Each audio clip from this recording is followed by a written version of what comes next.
Hello दोस्तों, आप सभी का learn C plus plus with practical के वीडियो लेक्चर सीरीज में स्वागत है। आज के वीडियो लेक्चर में हम ऑब्जेक्ट स्लाइसिंग के बारे में पढ़ेंगे। चलिए शुरू करते हैं। सबसे पहले देखते हैं कि ऑब्जेक्ट स्लाइसिंग क्या होती है। Object slicing is where you can assign an object of derived class to the instance of the base class. इसका मतलब ये हुआ कि ऑब्जेक्ट स्लाइसिंग में हम डिराइव क्लास के जो भी ऑब्जेक्ट होते हैं उसे हम बेस क्लास के ऑब्जेक्ट में उसे हम असाइन कर देते हैं, जिसके कारण क्या होती है कि this cause the loss of the methods and the member variables for the derive class object. जैसे हमें मालूम है इनहेरिटेंस का रूल होती है कि जब अगर हम कोई बेस क्लास बनाते हैं और डिराइव क्लास बनाते हैं तो डिराइव क्लास के ऑब्जेक्ट को ये राइट्स होती हैं कि वो डिराइव क्लास के भी मेंबर फंक्शन को एक्सेस कर सकती है, प्लस वो बेस क्लास के भी मेंबर फंक्शन को एक्सेस कर सकती है। लेकिन जब हम ऑब्जेक्ट स्लाइसिंग यूज करते हैं, मींस कि डिराइव क्लास के ऑब्जेक्ट को जब हम बेस क्लास के ऑब्जेक्ट में हम डालते हैं, उस सिचुएशन में क्या होती है कि डिराइव क्लास के ऑब्जेक्ट के पास जो राइट्स होते हैं वो जो राइट्स हमारे काफी लॉस हो जाते हैं। This is the terms as the information being sliced away. अब हम इसे एक प्रोग्राम के थ्रू देखते हैं। जैसे सपोज यहाँ हमने जो एक प्रोग्राम बनाया, ये हमारे एक बेस क्लास है। बेस क्लास हमारे फर्स्ट नाम के बेस क्लास है।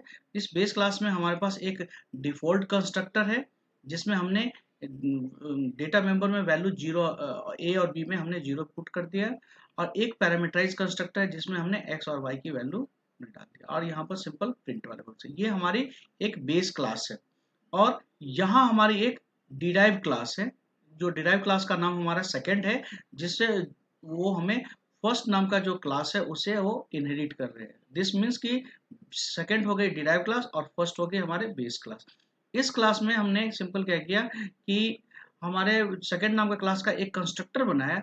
उस कंस्ट्रक्टर के थ्रू भी हमने फर्स्ट नाम के क्लास का कंस्ट्रक्टर को कॉल कर लिया। यहाँ जो इस तरह के जो कोड लिखे जाते हैं जिसके थ्रू डिराइव क्लास के कंस्ट्रक्टर में रहते हुए आप बेस क्लास के कंस्ट्रक्टर को कॉल हम कर सकते हैं।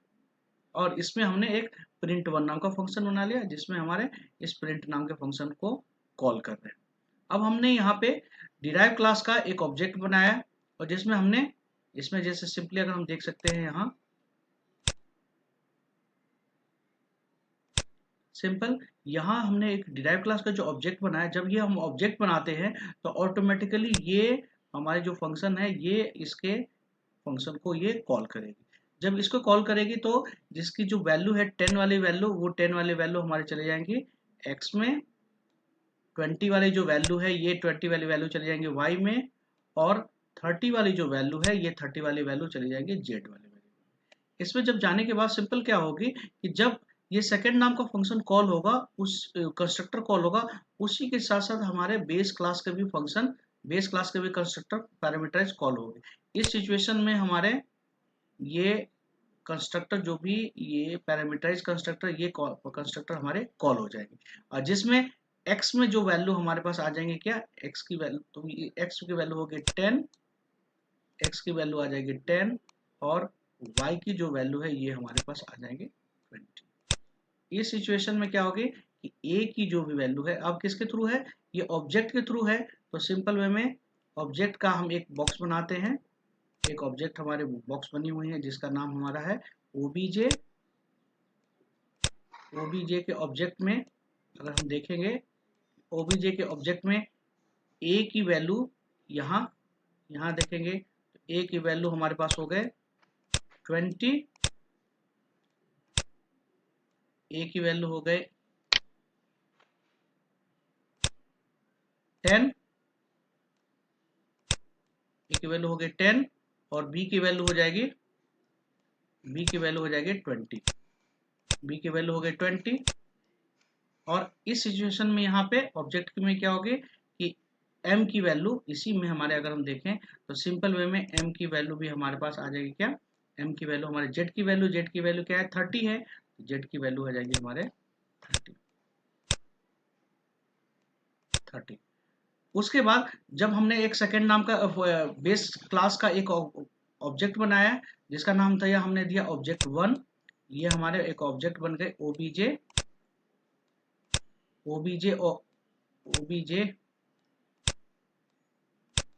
obj1, और जब हम इस obj1 में हम इस कंस्ट्रक्टर जो हमारे डिराइव क्लास के जो ऑब्जेक्ट को, यहाँ पे हमने डिराइव क्लास के ऑब्जेक्ट को हमने क्या किया, बेस क्लास के ऑब्जेक्ट में हमने जब डाला, this is called as the object slicing.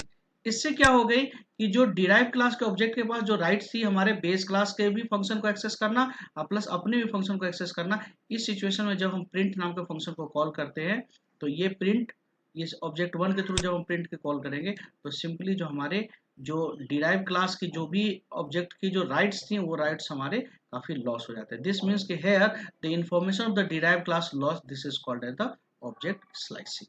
यहाँ पर सिंपली क्या होती है कि डिराइव के पास, डिराइव क्लास के ऑब्जेक्ट के पास ये राइट्स थे कि वो बेस क्लास का भी फंक्शन एक्सेस करे और प्लस अपनी भी मेंबर फंक्शन को एक्सेस करे। लेकिन जब अगर हम डिराइव क्लास के ऑब्जेक्ट को बेस क्लास के ऑब्जेक्ट में जब हम उसे इंस्टेंस को जब डालते हैं तो ऑटोमेटिकली डिराइव क्लास के कि जितने भी जो राइट्स होते हैं वो राइट्स काफी लॉस हो जाती है। It is called as the object slicing.